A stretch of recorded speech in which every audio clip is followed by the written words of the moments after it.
We're back. Episode 39. We're a little bit late, 6:36, because some technical difficulties. Taff has somehow been replaced and also cannot talk. He's been replaced by all of the player models of the characters from Monster House. So he's currently not here right now, but hopefully we can figure out what's wrong with that and we can get that fixed. But the poor man's soul is trapped in the cruxes, rather, of three horribly animated characters that look like they've either gotten too much sleep or not enough. Oh my gosh. The funniest thing about this too is that when I was looking at this, I honest to God couldn't tell, I didn't remember what their names were. I knew this was Chowder. What I did not know is if this was if this was I didn't know this guy's name, and I completely forgot her name. I'm not gonna tell you guys until you guess it or look it up and just tell me in the comments. Oh my gosh! Of course, chat's not loading. That's fun. We love to see that. That's an early great indication of how things are going. But yeah, basically the story is just Taft's running late, and even when he gets here, I'm not removing Chowder and his two best friends in the whole wide world. He's just gonna have to deal with that and suck it up, so to speak. But that should be fun. But yeah, basically the story is just Taft's running late, and even when he gets here, I'm not. Bradley, I see you, dude. I'm not removing Chowder. I see you in the chat right now, Bradley. Trying to haunt me, trying to know the fact that we paid you $96 million to go to LA. Well, look at it. Look at what LA is now. It is a country for old men. It is just a bunch of geezers, old people. They're all there. It's not. No, you are not my player of the day, Bradley. You are not remotely my player of the day. It ain't gonna happen. I don't know why chat's not loading in here. I have to use it off my phone. This is some cruel work. Now I gotta fix this. Let me see if I can get it reset up here. I don't know why it's not loading, but Bradley, you're not my player of the day, player of the week. You never will be. Not in a trillion years. Maybe on my deathbed, maybe you could be the I'm not here. Don't say my name, Bradley. Keep my name out of your mouth. I'm telling you right now, I'm not one to hate. Actually, that's a lie. I am one to hate, but I'm not one to hate as much as I'm about to, Bradley. I hope you do not do well in the Clippers. I am so furious with you, KD. You know what? KD was just unenthused. He wasn't excited. He wasn't entertained. But what I will say is that at least he was putting up points. At least the man was doing something. I would have rather had BB pellets play on the court in a million BB pellets in the shape of a person trying to play basketball than I would have had the real Bradley Beal on the court. We would have controlled the BBs with magnets or something else. I don't know how it would have worked. I don't even know if it would have worked, but I would have tried. I would have set that up, and it would have worked. I have full faith that it would have worked. It would have worked better. It would have been more exciting to watch because it would have been something you've never seen before. It would have been a bunch of BB pellets running around trying to shoot a basketball. But instead what we got was just Bradley Beal being bad, which is something I've already seen and I frankly saw too much of. But thank goodness that saga is concluded in Phoenix and a new saga beginning in a new old saga maybe? Because it's the Clippers we have what? So now there's Kawhi Leonard, James Harden, Nick Batum, who's been in the league forever, Chris Paul returns, and of course now there's Bradley Beal. It doesn't make any sense, and yet it makes all the sense in the world. It's miserable! It's absolutely miserable. And I can't not say it any other way because it is. That being said, things are what they are. There's no change in that right now. That's just something we're gonna have to deal with moving forward. I have to fix a couple of things first. I think what I might need to fix is this. So then, well, no, I'm gonna have to do. Oh gosh, this is about to be so not epic. It's gonna be fine though. I'm gonna figure something out. Philip, I wish nothing but the best of the Phoenix Bookers. I wish I could have been Washington Wizard Bradley Beal, but couldn't do much with booking KD demanding more balls. Listen. No. Listen, if we're gonna be the Phoenix Bookers, that's fine. I've seen that before. I'm okay going back to that. Because that at least then, you know what? I had my taste of this. It's like, how do I say this? It's like it's like a person who lived in the country for a really long time, and then they lived in the city for a little bit, and they loved it, but all the pressures of the city were just too much, and they moved back to the country. That's what Phoenix is. They're this poverty franchise, and every, maybe 10 years, they stop being poverty for, a couple seasons, and then they go back to it, because it was too much. It's too much. It's too much in the spotlight. There's too much to be dealing with. We'll go back. We'll be fine being just the Phoenix Suns. And I'm okay with that. But it is, what time is it? It is 6:43 on a Tuesday. We've got them. I still can't, I didn't know what to put. Because I don't know how late it's going to be till Taff gets here, if he gets here at all. So I have his fill-in, his stand-in, I had to think of what to put in for his stand-in. I was talking with a friend about the Monster House movie the other day, and that we're going to look to watch it. And I have to be honest, these things look terrifying. These are the player models from the Monster House video game. And they look horrifying. I'm It's also weird because, for, Chowder, you can clearly see his shadow.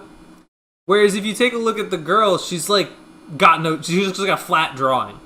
She looks like a flat Stanley character. Whereas Chowder very clearly has a dimension to him. And then the other, the kid who looks like he's gotten 2 hours of sleep is about, somewhere in the middle. He's got clear detailing and shadowing where he is animated, but he still doesn't look great. Anyway, let's get into the big headlines. I mean, the big headlines. One of the big things that I gotta get off my chest, even before we get into big headlines, because last week, I did have a player, I think it was either last week or the week before, I had a player of the week, or the player of the day, and it was Tony Romo. Mr. Tony Romo himself. Everybody loves Mr. Tony Romo. I never really got to talk about my boy Romo. I know everyone sees him as this broadcaster, this announcer. But I had an epiphany. And I had this question of who is truly better. Who is truly the better quarterback of the two mediocre Cowboys quarterbacks? Because there's Roger Staubach, and there's Troy Aikman. Who are these two greats? Argued as who's better in the franchise. Then you have Romo versus Dak, who were just talked about in terms of being better in comparison to each other. And as the resident hater of anything that Taff likes, this including Mississippi State players, I don't know. I think there's a real chance I think they're basically almost the same guy, but I would make a case that I think Tony Romo is better. I might be crazy for that. But I feel like it's a reasonable take. Based on everything, based on what I saw from Romo at his peak, and what I've seen from Dak at his peak, I feel like, because I mean, their best chances to win, they're so similar. They're so similar in every way. They both play for the Cowboys. They're both kind of just outside or inside the top 10 discussion pretty much every year they played. They both had, the only difference to me, they both had really good receiving talent. Like, you had Terrence Williams, Des Bryant, Jason Witten, Miles Austin for the Cowboys. And then for, like, Dak, he's got, like, CD. He's going to have George Pickens. He's had kind of the end of Dez's career. He's had some decent tight ends in Ferguson and Schultz. Michael Gallup was pretty solid overall. Amari Cooper. And when I think about it, and also, by the way, their best chance to win a Super Bowl were both thwarted by Aaron Rodgers. And the reason why I've always felt that Romo is better is because in that big game, for the biggest game of, I think, both their careers. For Romo, he gets remembered a lot for bobbling the snap against the Seahawks and being like a choke artist. And then Dak, he doesn't really have like a choke moment. He just feels kind of mediocre. I feel like the label of the choke artist brings Romo down a little bit. But I would make the case that Romo, ultimately, is in fact a better quarterback. Because in that game against the Packers, Romo did everything he was supposed to do. Dez just didn't catch it. Whereas Dak did not have the best of the game and had a couple of porous moments. If Romo wins, if Dez makes that catch against Green Bay, Tony Romo probably gets the Cowboys to their first NFC Championship game in over like 20 plus years, and on top of that, he also probably beats the Seahawks because the Cowboys had beaten Seattle in their building earlier in the year. So it makes logical sense for that. Hello there. I feel like Romo has a case to be made. Dak's good. Dak's athletic. But I'd take the argument that Romo has a shot. Oh, hey. Oh, there you are. You're in. I can't hear you, though. Okay, now hear me? Hello? Hold on. Hello? Wait a minute. Oh, there you are. Oh, my gosh. Jeez, dude. Hey! Holy crap.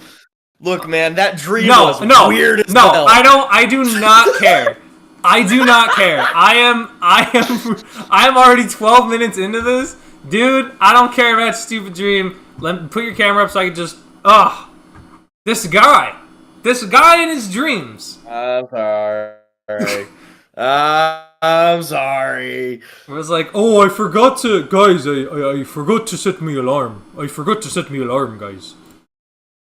my alarm on the Tuesday. I remember one of the last things I said, the last things I thought of before I fell asleep was, all right, gotta make sure to set my alarm. It was 4:30. I figured, I would be able to, wake up before 6:10. But that didn't happen. My fault. Yeesh, bro. And but dude, I don't care about your dream. I'm gonna say it right now. You don't care about the dream? I don't. You don't care about the dream? I really don't. I'm very... dude, I have you replaced right now with the Monster House cast. That's what I have you replaced with. If anybody's gonna replace me, I'm happy it's the Monster House cast. You shouldn't be, because it's their models from their video game, and they all look so horrifying. Like, I'm not even gonna remove them for the rest of the video. I'm not even gonna remove them for the rest of the video. That's your punishment for being late. Yeah, you can keep them there. You get stuck. I'm honored to share a space with them. Do Monster House is a great movie. Do you know their names? All of them? No, I haven't seen it in a while. Wow, fake fan. Can't believe it.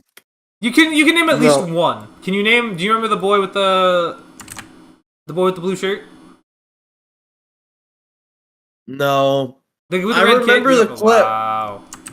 I remember the clip where the guy's like, what clip? The clip where they're in the restaurant or something, and the guy's like, "See you later, loser." Oh, and he eats and then he walks back, and then he eats it, and then he walks out. That's not. You know what's funny? As much as I love that clip, that's not my favorite clip from that movie, and it's because of there's a scene where the two dudes are playing basketball, and every time he bounces the ball, someone edits it to the end. With every bounce, a whole movie flashes through in like a second, and it's just it's like every time he bounces, it's just like the entirety of Finding Nemo, and it's like the entirety of Ratatouille in like a second, and it just flashbangs you every time, and it's one of my favorite clips. That's crazy. Yeah, That's cool. hold on, Bradley. Bradley said, "Looks like some educational game where the kid got 10 times 10 wrong and the house fell down." Yeah, that's what happens. They misspelled. They couldn't do 10 times 10, not even with a calc. You know, which is short Not for even with a calculator, by the calc way. is Yeah, crazy. calc is Yeah. short for In case you didn't calculator. know, that's short By for the way. calculator. Yeah, in case you were unaware, that's what it is. So what are you? Where are you right now? What are you even doing? Oh well, I'm doing this thing where I'm on tour. You're not I on. basically I go into I go into a different place in my house. Every episode until my adapter comes in and I can be back at my PC. Oh my So gosh. yeah, Dude. we're currently actually just like right behind Uh-huh. where my computer setup is. Okay. I decided to switch it up, you know. Got it. Right. Okay. Makes sense so far. Yeah. I'm on tour. You're on you what house tour? Yeah, but like not a tour. Just like you're walking around your house. Oh, that's a tour. I've never liked the term house tour. I'll just say it. I'm not a huge fan of the term house tour. Yeah, neither do I. I think house tours are pretentious. Let me give you the tour. Tours, It's like, dude, let me it's like man. Every time I hear, let me give you the tour, I'm like, cool. I'm gonna leave now. Walk off. Every time, well, no, I don't know. Every time that somebody's like, "Let me give you the tour," I appreciate the hospitality, but it just doesn't really feel necessary, you know? Like, right. like you're gonna show me the bathroom and like what your room looks like. And Yo, I'm check like, it out. "Oh, This that's is where. sick." Check it out. This is where I poop. This is where I poop. And you can poop here too. Do you want to take a poop? like that should be like a bit where like a family that like wants to give you a house tour, but is really insistent that you use their bathroom. Like you want to go take a tinkle? You want to take a poop? Hey, if you want a beer, I mean, it'd probably help you piss, right? Yeah. Like yeah, dude, just come on. It's super. It's got a heated seat. Come on. There's no monsters in there. I just bought some prunes. I just bought some prunes. I love prunes. I heard a lot about how much you like them too.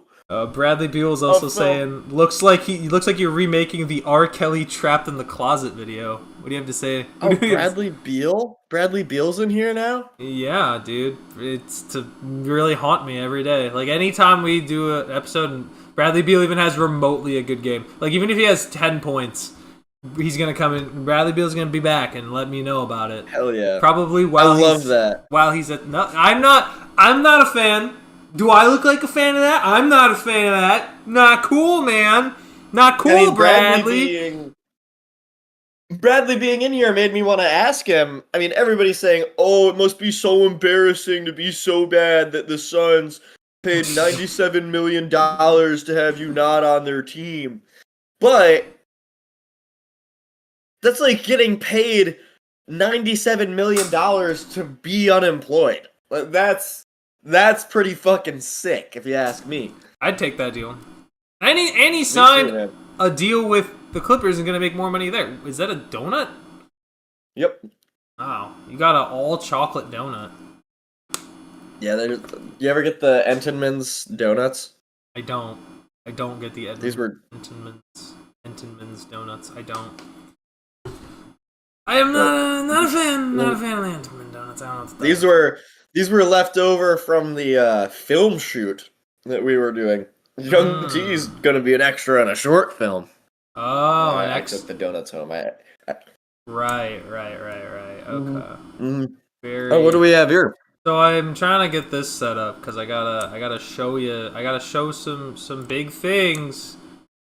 Hold on, Hell yeah! Make sure you're gonna actually be in the frame. See, look, now I can because I had to fix. Looks very nice. Well, yeah, but the one you sent didn't have the stuff blurred out, so I just made squares.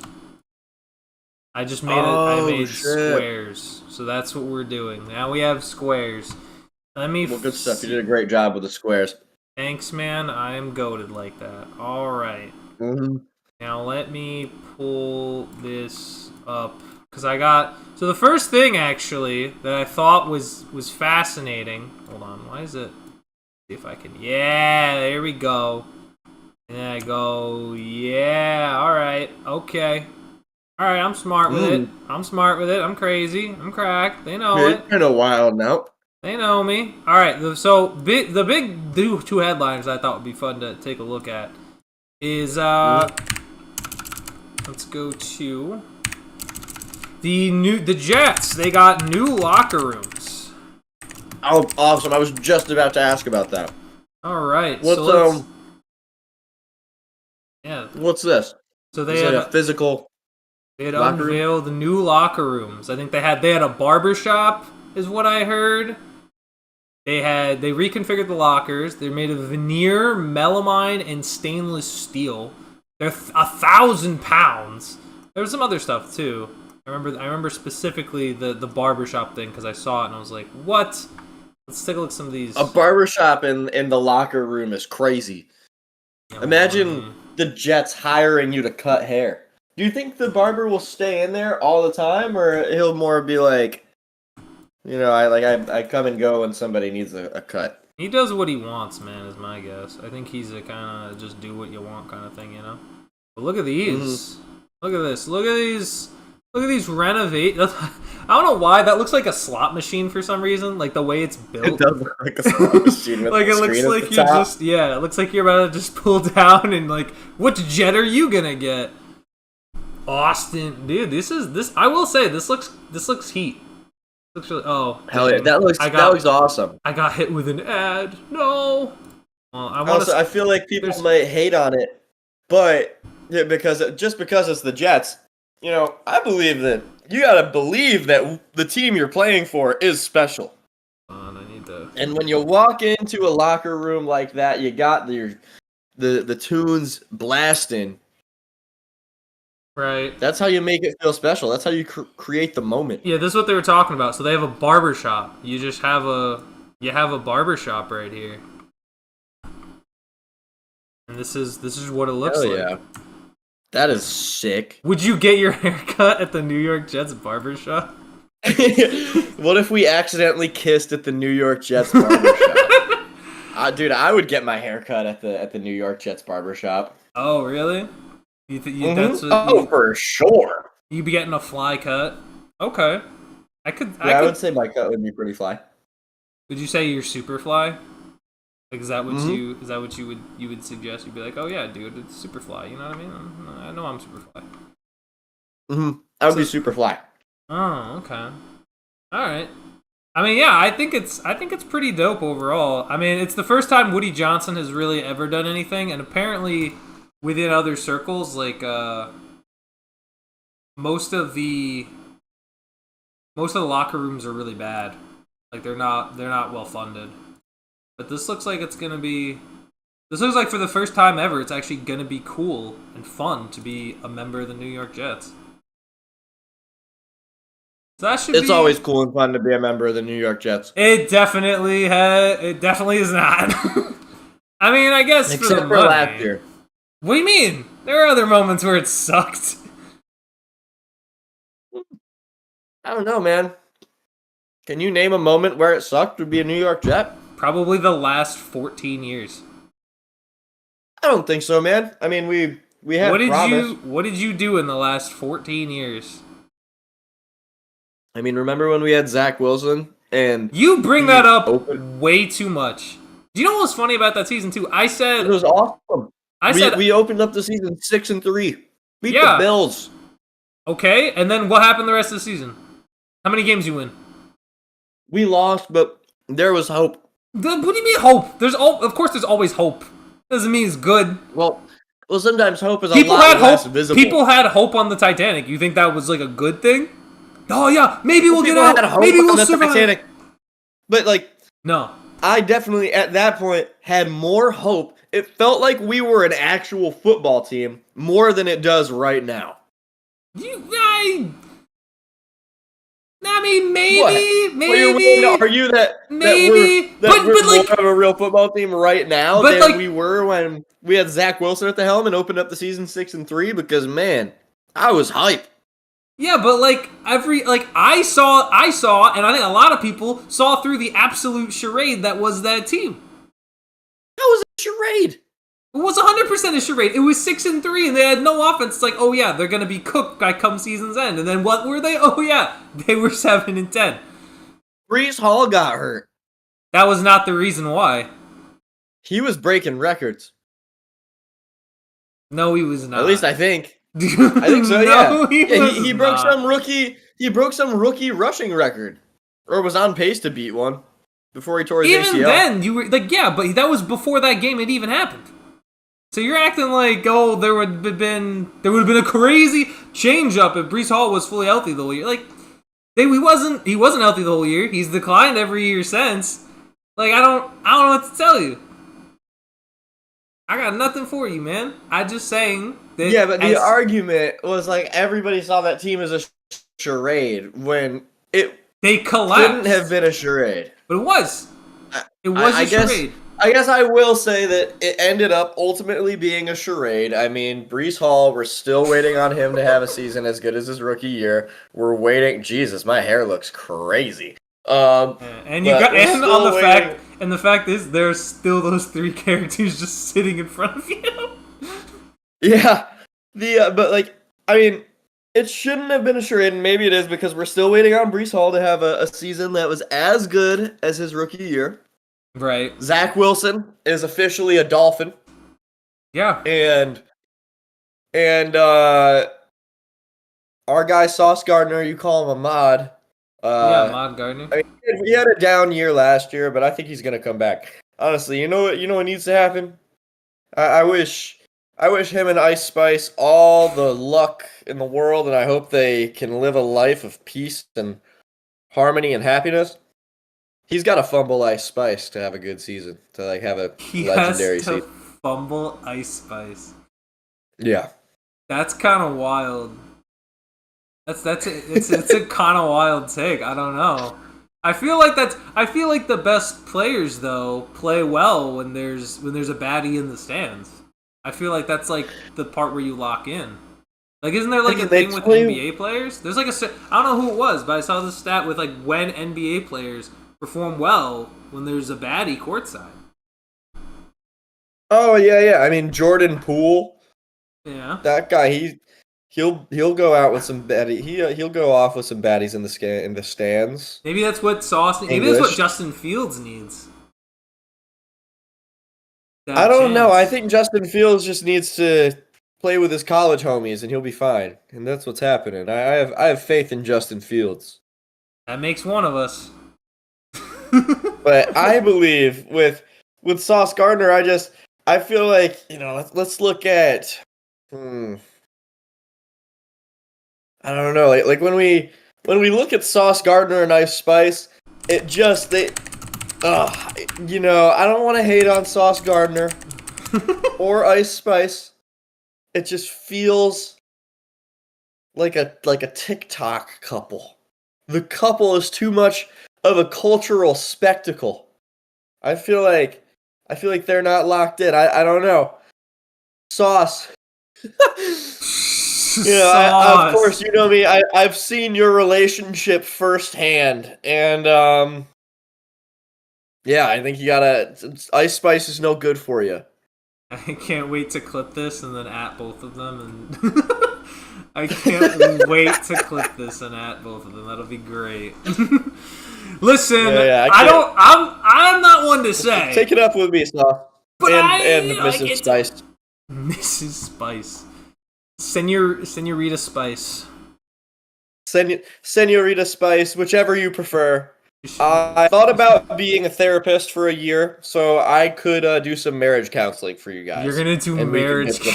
You're gonna do marriage counseling for an NFL player and a pop star. That's what you just for them, exclusively for them, no one else. That's how I'll build my portfolio. They'll be my first client, and then I do a good job. Ice Spice recommends me to like Pink Pantheress, and Mm-hmm. Sauce Gardner recommends me to Aaron Rodgers or somebody. I would deny Aaron Rodgers Well, why service though. not? That would be an I feel like that'd be an amazing like conversation because like I feel like it'd be very challenging as a therapist, but to just hear him say words and describe his life, I'd be kind of interested to hear that.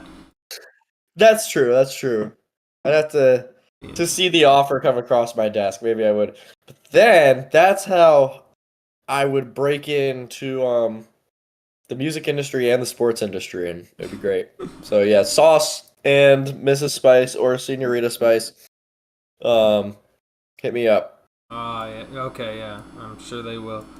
I'm sure they Yeah, will. yeah, yeah. They'll call you. Let me look in these comments with Bradley Beal keeps going off saying he was talking about earlier when we talking about house tours. Just show me the bathroom and the fridge. 97 million is 97 million either way you look at it. Gosh, 97 million. That's a fact. 97 million. I still can't get over that. That's so ridiculous. I heard from the home Justin Fields that they're trying to hire Vic Blends. Oh. Wait, what? What's Vic Blends? I think Vic Blends is a person. No, it's a person. They do they're a celebrity barber.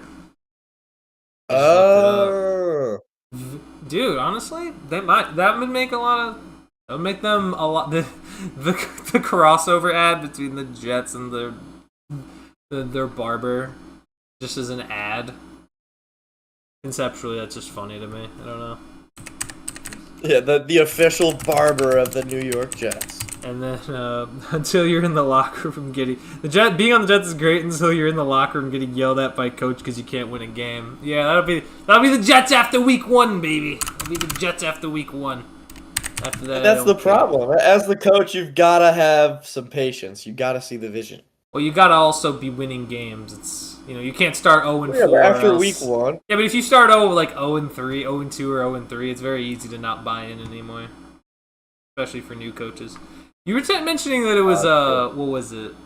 You mentioned them. They're such a TikTok couple. Speaking of things that give off what I'll say called TikTok energy, what is this, man? What are these unis, dude? What is this like? I don't even know how to describe it. Like, remember when I don't we know how to play describe FIFA? that either. That's Remember when like we play FIFA and it was like those the young boys? Yeah. That's what this feels like. This feels like that same kind of coloration. That is the vibe of those uniforms. Wow. It looks. Yeah, that's like a. I want to say something about a bee, but it's just like too. Wait. Can you just pick one of these pictures and just blow it all the way up? Here, let me see if I can find something. Let me take a look at this. Look at this.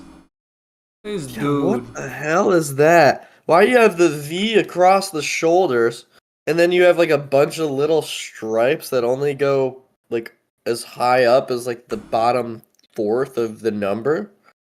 I don't get it. I think it's like an old school. It's for their 1933 look, I guess. But it just, dude, it looks like what was funny too. I was watching a couple other videos on this.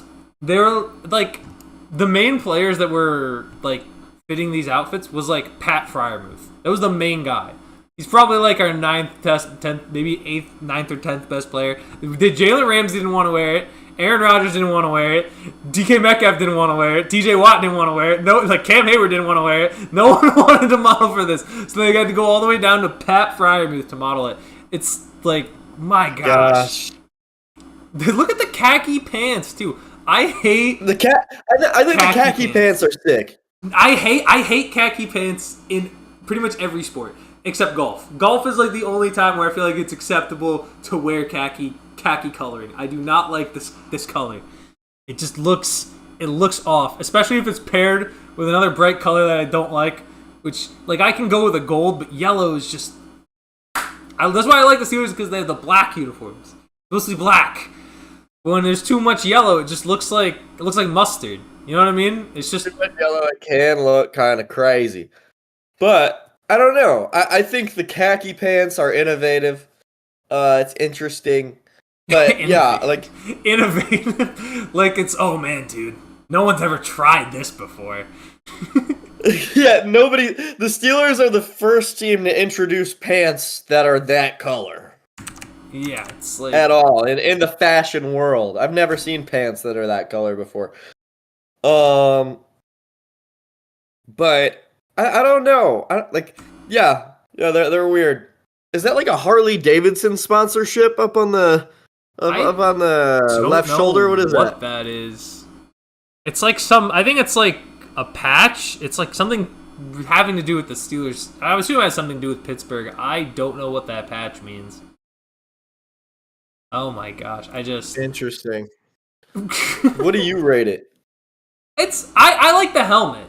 I'll say that much. Like I think the helmet is fire. I like the fact that we're getting new iterations of helmets. I think everyone seems to be in consensus that the helmet is cool. Because I will be honest, like I think this is the first like new helmet we've gotten for the Steelers like remotely ever. Like any sort of change or design in the helmet, I don't think we've ever seen. And another thing about the Steelers helmet that bothers me that every other helmet has is that the logo of the helmet is on both sides if it has a logo, whereas the Steelers is only on one. I don't know if they're still doing that with this helmet, but I don't know. The yellow helmet is cool. The rest of the uniform, I give it like overall I'll give it like a 5 because I really do like the helmet. But like you know what's crazy too? I heard we're wearing this for the revenge game against the Packers. So if I'm going to that game, which I said I was going on the revenge tour, if I have to go to this game and we're wearing these, I might crash out. I was gonna say, I hope they wear these when we're at the Steelers-Jets game. They're gonna be road jerseys probably. I don't think they'll be wearing these on the road. Oh yeah, they'll probably wear them at home, you think? That's my guess, I would assume, yeah. Yo, Aaron Rodgers. I'm saying I'm gonna look sweet in those uniforms. Call me Aaron Rodgers when we rock those. Call you Aaron what? Aaron Rodgers. Aaron Rodgers. No. Yeah. Aaron. Yeah, boy. Bumblebee. Yeah. What? Aaron Goofy. Aaron Goofy. Bumblebee. Wannabe prophet. No, this is amazing. Come on, he'll look stunning. Okay. He'll look great. He'll look so good. Well, thank you for joining, Aaron Rodgers. Yeah. Make sure man. After joining the Jets and then coming to the Steelers and doing what you did, oh man, he's gonna be better. Steelers fan, oh man, he's gonna be better than he was on the Jets. That's just a fact. That's an actual like. It's trust me, I know what I'm talking about. I don't know.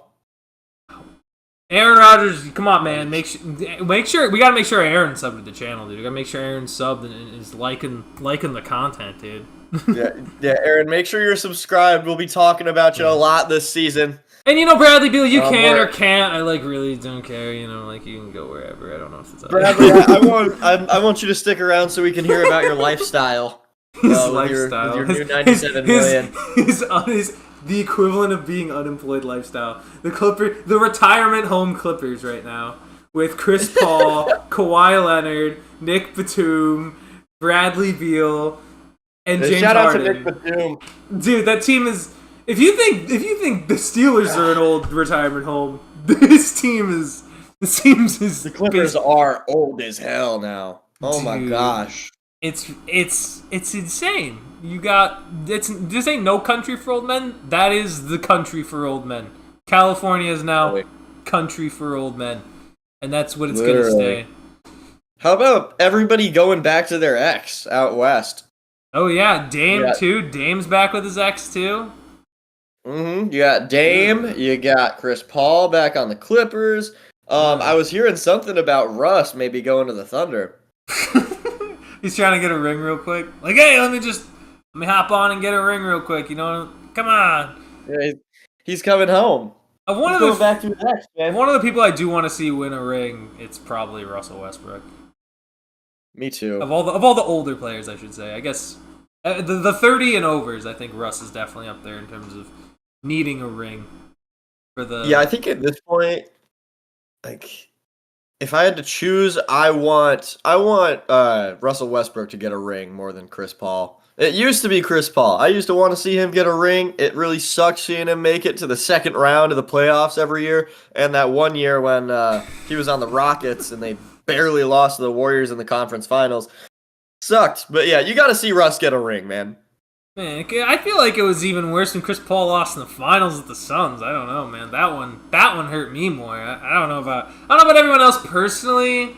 That one really hurt me. You know, I was like, yeah, that was a painful one. I don't know, like the series that I think about when I think of Chris Paul's heartbreaking playoff losses. We know. What? What? Oh, I thought you were talking about the Suns' career specifically, because I know the loss that I hate the most. Chris Paul hits a big three to cut the lead to 42. Let's go. They cut the lead to 42, but oh my God, when they barely lost to the 73-9 Clippers, weren't they up 3-1 in that series? 73-9. You mean the Warriors?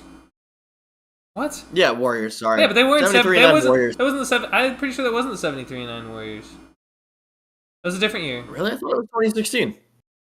Are you talking the Thunder? Or who are you talking right now? Are you talking Chris Paul? You're thinking Chris Paul when he was on the Rockets. Yeah, no, that wasn't that team. I don't think. I think it was. I want to say that was 20. It was either 2017 or 2018. But it wasn't the 2014 year. Oh, now that you mention it, was 2018. Yeah.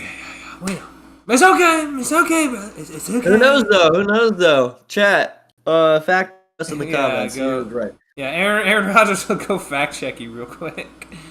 He's also saying must be tripping balls. I thought this was the Pat McAfee show. Basically is. I'm Pat McAfee. It is. Yes. I'm basically Pat McAfee. You're like AJ Hawk or whatever. You're AJ Hawk. I'm an ever-changing persona. No, you're just AJ Hawk. Oh, just AJ Hawk? I mean, AJ Hawk was pretty good. One of my favorite Packers of all time. Was he now? Oh, you know what? Actually, I have a little. I thought we'd do like those things where it's like people actually do clubs. So this is actually interesting in terms of NFL world that I'm noticing right now.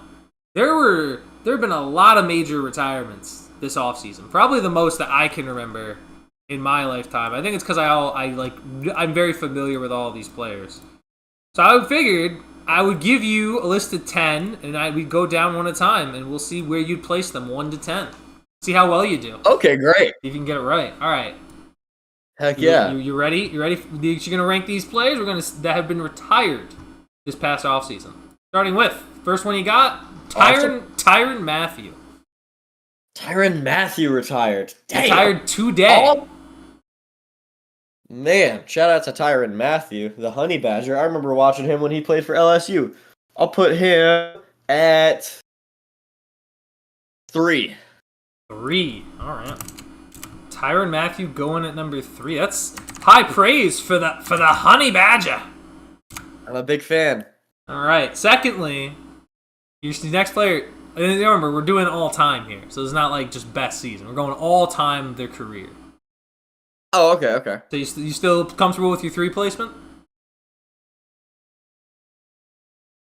I'll move him to 4. Okay.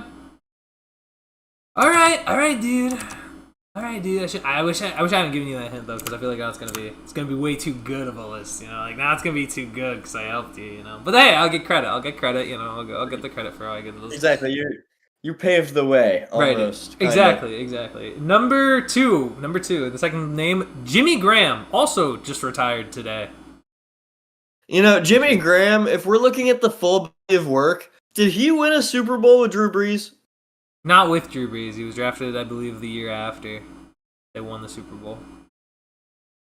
Still a beast tight end, though. You got to give him I feel like Jimmy Graham's got to give him his props.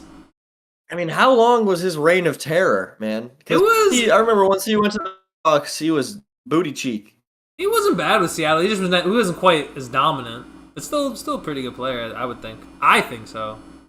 This is your list, though. You gotta. I think I'll put Jimmy Graham at 5. Jimmy Graham going at 5. Just all right. So Jimmy Graham comes in number 5. Next on our list, Patrick Peterson. Patrick Peterson. Oh, he's going number 2. Pat Pete taking the comfortable number 2 spot. All right. Next up, one of your favorites, Derek Carr. Derek Carr. Oh my God. I'll put Derek Carr at number 9. Leaving 10 open? Do you want to leave 10 open for somebody you think is worse than Derek Carr? Yeah. Because right. Derek Carr, he had a shot, and he broke his leg, and that's not his fault. Okay. But, yeah. Fair enough. Then we got the 5th player we got is Zach Martin. Cowboys guard. Zach Martin. For 10 years. A long time great offensive lineman. I think I'm going to regret not putting Pat Pete at number 1. I'm going to put Zach Martin at number 3. Okay. Let's put Zach Martin in at the 3 spot. Then on your next, also a Cowboy, Tyron Smith. Oh, long-time great Cowboys tackle just to be clear, the ones that I've taken up, the spots I've taken up are 2, 3, 4, 5, and 9. You got 1, 6, 7, 8, and 10. Okay, great. Tyron Smith can go at 7. 7. Wow, dude, that's. I'm upset with him. You're upset with him. He was great on the Cowboys. What are you talking about? Yeah, but on the Jets, he came to the Jets and we were sold a false bill of goods. You should have known that bill of goods was false. Dude was old. Yeah, but I don't know, offensive linemen can be good when they're old. Next we got C.J. Mosley. C.J. Mosley. Why do I know that name, but I don't know exactly who he is. He played for the Jets. What are you talking about? Linebacker. He was a linebacker, played for the Jets and the Ravens. Oh yeah. This guy. I don't know. It happens to the best of us. I'll put him at. I'll put him at 6. 6. C.J. Mosley retired. So this is a crazy. It's crazy. To me, it's crazy. But all right. Next, we got Ndamukong Suh. Just retired earlier this week. Oh my God! I should have put Pat Pete at 1, man. Damn, and all these guys retired within the past week or so, or at least just this offseason. That's pretty bananas. Oh yeah, this offseason. I think because there's no way. I think at this point there's no way anybody better than Ndamukong Suh is gonna be pulled up. Okay. I'm putting Ndamukong Suh at 1. All right. Sue goes 1. Be Sue. Mm-hmm. Your next player, Brandon Graham, longtime Philadelphia Eagles great. Yep. Oh well, I'm sorry, Brandon Graham. You've got to go at number 8. Wow. Brandon Graham leaving your number 10 spot as your final option. Okay, who's this final guy? Your final player is Julio Jones.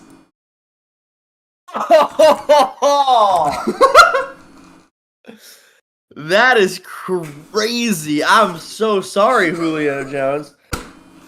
Oh my gosh. That is that is your list. We have Sue at 1. What a diabolical list. Patrick Peterson at 2. Zach Martin at 3. Tyrann Mathieu at 4. Jimmy Graham at 5. C.J. Mosley 6. Tyron Smith 7. Brandon Graham at 8, Derek Carr at 9, and Julio Jones rounds it out at the bottom with 10.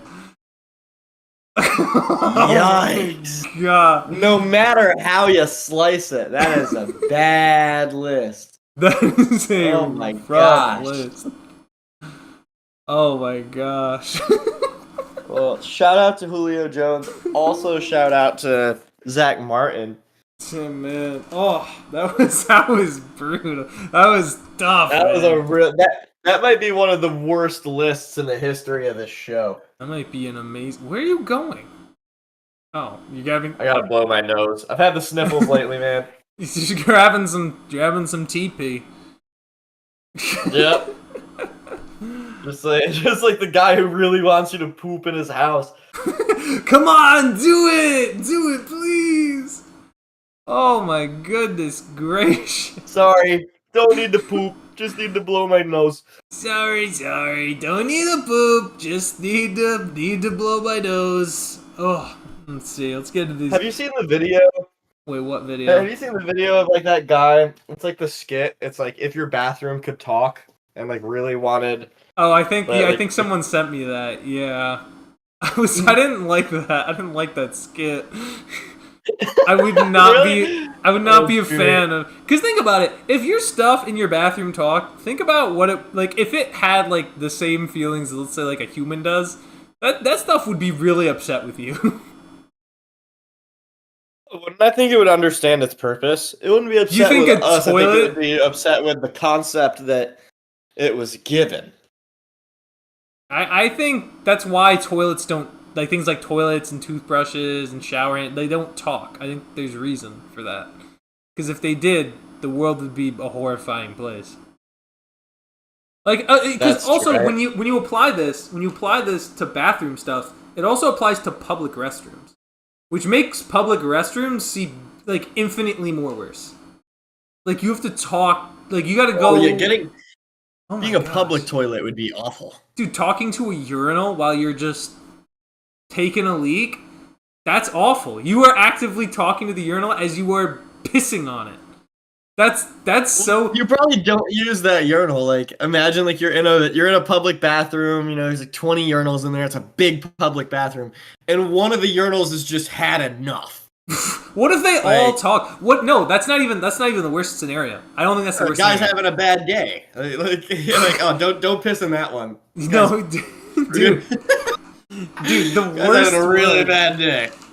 Dude, I think the worst one is like if you walk into a urinal as a guy, or into the bathroom as a guy, and you see all the urinals, and imagine all the urinals are like really freaky into it. Like, they all like getting peed on, so they're all like, no, pick me! Like, I'm leaving that bathroom. I'm holding it. I'm not getting taken advantage of by something that, and plus, like, what are these things gonna do? Like, if all they can do is talk, you can't, like, punish a urinal for sexual harassment. It just is a urinal. What's it gonna do? If it has things that it likes, it probably has stuff it doesn't like. Like, you could bring a wrench. You could bring like a wrench with you and like take apart the pipes up top. What you just would you get charged for like murder? You murder like when you know they call it murdering the murder. I just murdered that toilet. Like you getting charged? Literally murdering the toilet. First degree. Poop, I don't think you could get charged with that. I think actually that might be likened to like getting into like AI rights, stuff like iRobot and Detroit Become Human. Nope, robots have no rights. We're not gonna let them walk all over me. Ain't gonna happen. Indeed. Wait, Aaron Rodgers. Whoa, you got some things that say, good dude. What he does for dogs should be what good dude. What he does for dogs should be commended. Wait, Aaron Rodgers. Are you saying that about Tyrann Mathieu? No, I think maybe what, did Tyrann Mathieu do something? Tyrann Mathieu do something, Aaron. What did he do? Come on. Don't tell me he did something terrible. Please tell me he did something actually good for dogs, and that's not like a bit. Oh man, dude, I hate finding out that NFL players are horrible people. Dude, me when I find out NFL players are a horrible person. No! Why? I can't believe it. Dude, he was also saying Hawkeye's a weird dude. Like, really, what makes AJ Hawk weird? I assume, are you talking about AJ Hawk, or are you talking about like Hawkeye from the Marvel movies, Aaron? Are we talking about the superhero or the man? Or the man. And Jimmy Graham is so mid that college kids try and smoke him. Wow, that's crazy. That's wild, dude. But Jimmy Graham. Peak Jimmy Graham was crazy. That's like a light Graham that you bought for $15. Dude, you want to buy a Jimmy Graham? Jimmy Graham. I could just, dude, like that. Oh gosh, Oh, like if you there's just like a little like nugget, and it's just Jimmy's face on Jimmy it. Graham. It's the Jimmy Graham. Oh my gosh. No, maybe Jimmy will get into the weed business and he'll start that up. He'll start selling these Like, Jimmy Grahams. Just want a little? It's like a kitty cone at the ice cream place. Just want a little Jimmy, a little hitting Jimmy. A little hitting Jimmy? You know, a little slipping Jimmy? A little slipping Jimmy? Or there was... like, he just does it based off, like, teammates he's had. Like, a little, like... How does he base it off of his teammates? They're just all, like... I don't know. I can't think of any right now, but, like, they're all puns based off of the... Like, maybe... Like, well, maybe there's a pun, like, for Drew Brees in there. I don't know how. Drew Brees. Yeah, sure. Drew Wheeze, because it's going to have you wheezing. Oh, Drew Wheeze. That would be his stand-up comedy name. Drew Wheeze. Drew Wheeze. Coming to the stage. It would be Drew Wheeze. Drew Wheeze. Would it be... Do you think it would be WHEEZE or WEES? I think it'd be one whole word, because Drew ends with a W, so it would be Drewies. That's true. Drewies. Drew. Big Drewies. Big Drewies entering the building. Dude, did you hear Pusha T and Big Drewies are collabing on an album? No, I didn't, but that's freaking iconic. I'll be the first to listen. Oh my gosh. How crazy would that be? I would go absolutely bananas for that. What was I gonna say? Oh, yeah. Wait, Philip White, can I ask you, what's your small victory of this week? We're 56 minutes in. What's your small victory? Wow, time flies. 56 minutes in. What is your small victory? What's your small victory of this week, Philip White? I guess my small victory of the week would be TJ Watt finally got paid.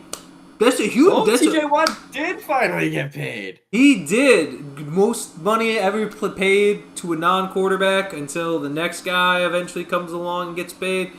Needed to happen. Mm-hmm. I don't know why people... I will say this. There's some, like... Because I watch analysts, right? And I watch analysts that I basically never agree with. Like, I watch The Herd a bunch. Colin is talking all about how, you can't pay TJ. You gotta spend money on offense and get young defense. I gotta tell you right now, not realistic to do right now. Pittsburgh needs to pay their best defensive player. He has single-handedly won them 6 to 7 games a year.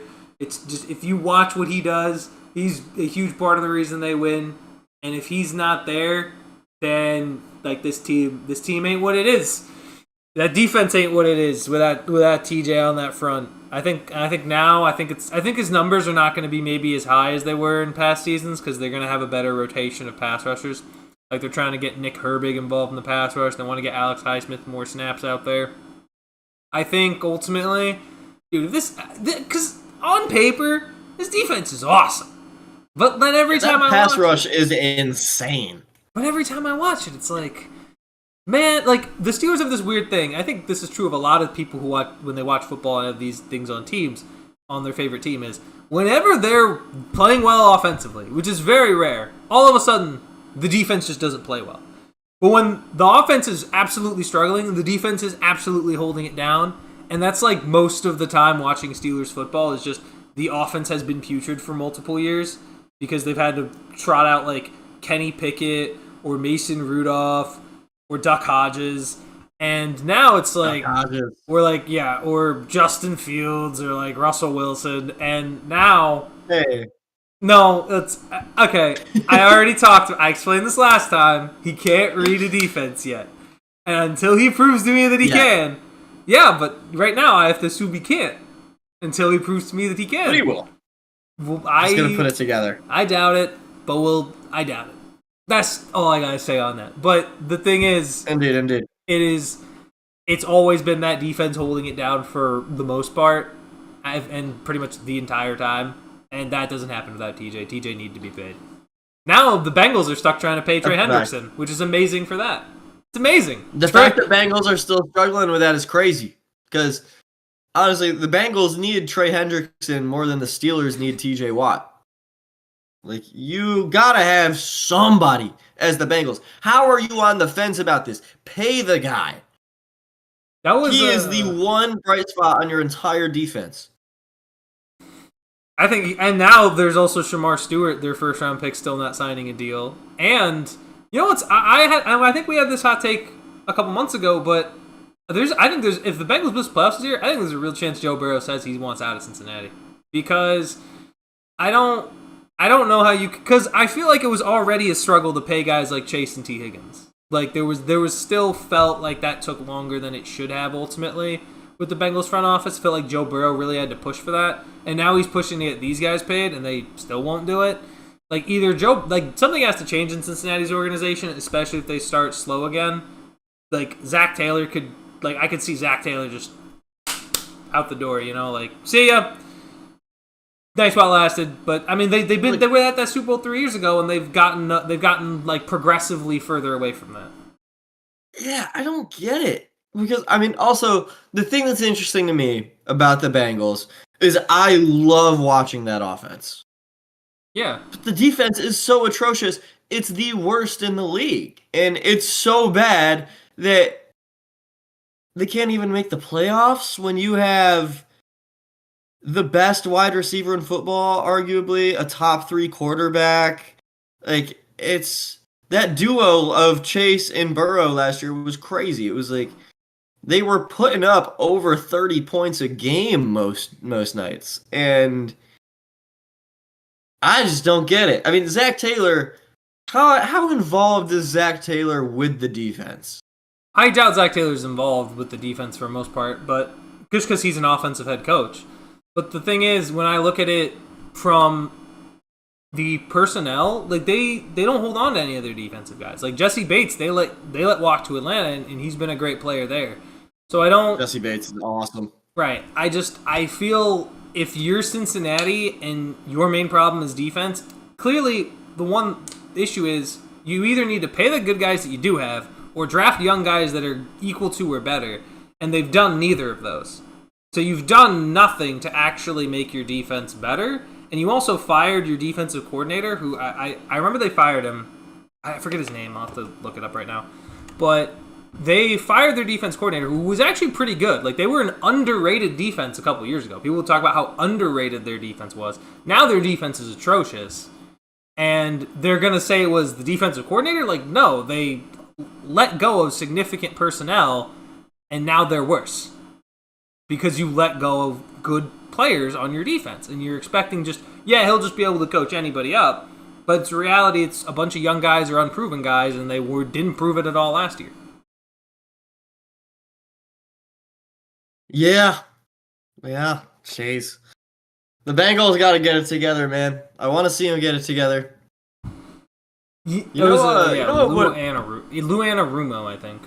The name Lou Anarumo. Lou was good, man. Lou was a good coordinator. They had some underrated pieces, and now they look like a shell of. They look like somebody that I used to know. It just wasn't. Indeed, they don't even look like a shell of their former selves. Their soul left their body. It's gone. Out of there. You know what else has me kind of perplexed, feeling kind of bad? What? What? Mike Williams. Mike Williams is retired. Oh, Did yeah, he get hurt again? Another player. What motivated him to do this? I think he's calling it wraps. Man. He's calling it wraps, man. Shout out to Mike Williams. You didn't deserve to get traded from the Jets to the Steelers. Well, but he did. He probably just didn't want to play with Aaron Rodgers. I don't know. I think that was a little Aaron having too much power in the Jets organization, and then them letting him do that, and then him also doing that. It was a combination of the two. Yeah.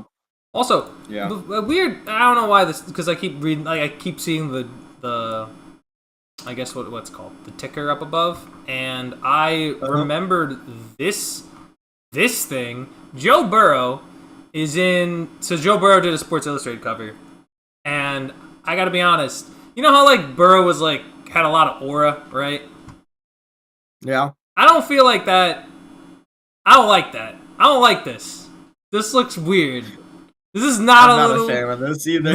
Brr. The one on the right is all right, but the one on the left is like, what are we doing? I don't even know. I don't even know how to feel about the one on the right either. Like, why is he drinking his drink like he's hitting a dab pen or something? Like that's what I don't know. Wait, can you blow up the drinking the drink like a dab pen thing? What's really throwing me off in that picture on the right is the foot placement. If you zoom out just a little bit, yeah. What's he doing there? Dude, he's like, ooh. Nobody actually stands like that. Nobody stands like that, dude. You're gonna tear your Achilles standing like that. What are you doing? Yeah. What's going on? Why Joe Burrow is so immersed in fashion. He loves it. I don't know. It just looks like he's wearing a suit without an undershirt in the left one. I don't know. Yeah, I don't know. It feels like a suit, robe, and a robe had like a baby. Or like a bathrobe. Yeah. And I'm like, it looks... I don't know. I don't... Like, what... Okay? I mean, sure. It's a look. It's pretty... This has the vibes of like the Kendrick Lamar pictures where he's holding like the guitar. You know what I'm talking about? Hold on, let me see. He's got like his tongue out. Like, let me see. Kendrick Lamar holding. Wow, that rhymed. And Kendrick Lamar holding guitar. oh hell yeah! Let me see. He's such a rapper. Where? I don't know what the image is. Yeah, that one. This one right here.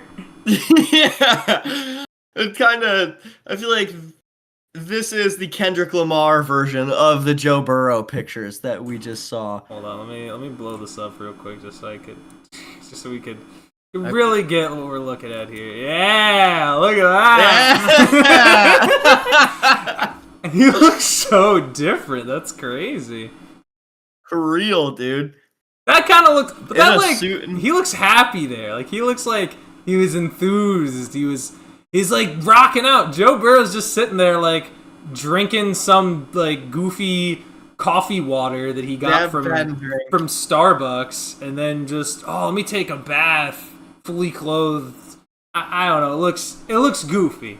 It looks bizarre. It does look pretty goofy and bizarre. He doesn't necessarily look happy to be there, and also like in the picture where he's doing the thing with his foot and he's sipping his coffee water from Starbucks. You know, I'm definitely a Joe Burrow enjoyer, but he looks like somebody that you would see at the mall or the gym, and they're wearing like a Vineyard Vines shirt, and like this guy's instantly your rival just because of how he looks. You know, like, you ever see somebody like that? Like you ever see somebody you're like, God, this guy. I've had that. Yes, I have. What was it? It would be with someone I had met previously, like just in a nothing interaction, and then I would just like meet them in passing. Like I would like, oh, that's your name, and that's all I know about them. And then I'd see them in a getup, and I'd be like, oh, it's on site the third time. The third time it's on site, and you better hope there's not a third time. That's the energy. I mean, obviously I wouldn't do anything, but that's like the energy I feel like. Just better hope you don't see me again. Exactly. I'm gonna go crazy. Yeah, that's the vibe I get from Joe Burrow in the picture on the right. just like get this guy out of here. Indeed. Oh my gosh. Oh, also public service announcement. Oh, PSA. I don't want to get back with my ex, but if you want to get back with your ex, now is a great time. You can send them a message. You can send them a message saying something along the lines of, all these point guards going back to their former teams got me thinking about how we had a lot of potential together. I think we could take it all the way and win a ring. Yeah, dude, we could.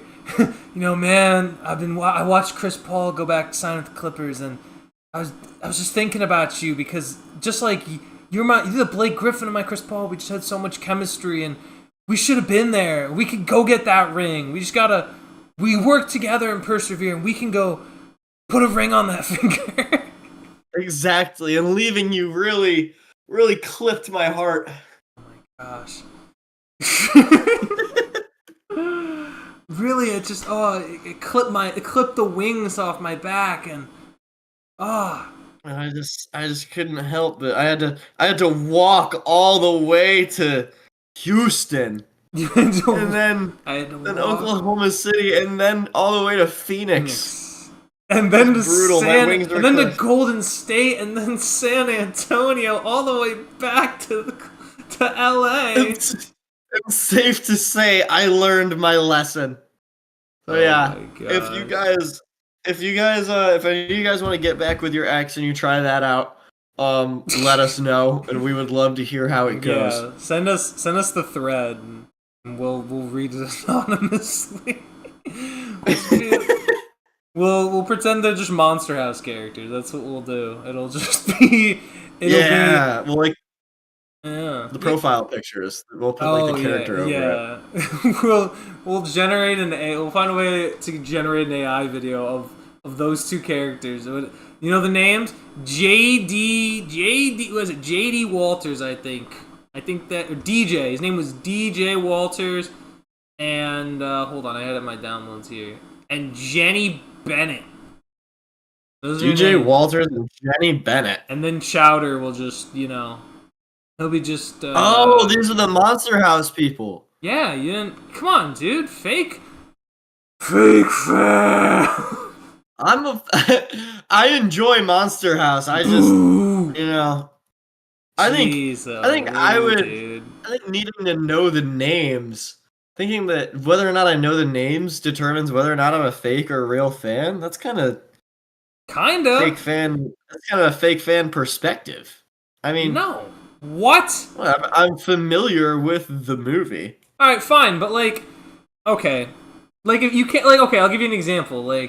Say, if you were a fan of an artist, but yet, if you ask, okay, fine, what's your favorite album, and you're just I can't name one. Yeah, you can't name one. Dude, that happened. Set me off. That happened recently. It was, I think, on the Pat McAfee show. Bijan Robinson was wearing a Nirvana shirt, and he was they asked him, "Big fan of Nirvana?" And he's like, "Yeah," and he was like, "Really? What's your favorite album?" And then he was like, "Oh shoot, I lied. I don't know any. I just thought the shirt was cool." Shout out to Bijan for being honest. Yeah. I lied. I lied right then. How about at least he, I don't know, he's got more willingness to admit that he lied than LeBron. Dude, Jay's in chat. Jay's in chat. Shout out, Jay. Jay said the Joe Burrow picture, I'm just a teenage dirtbag vibes from the bathtub photo.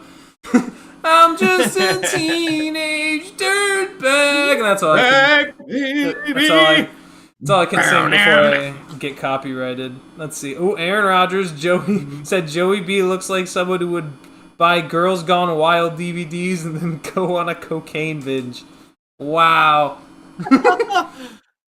Yeah, that definitely looks like him.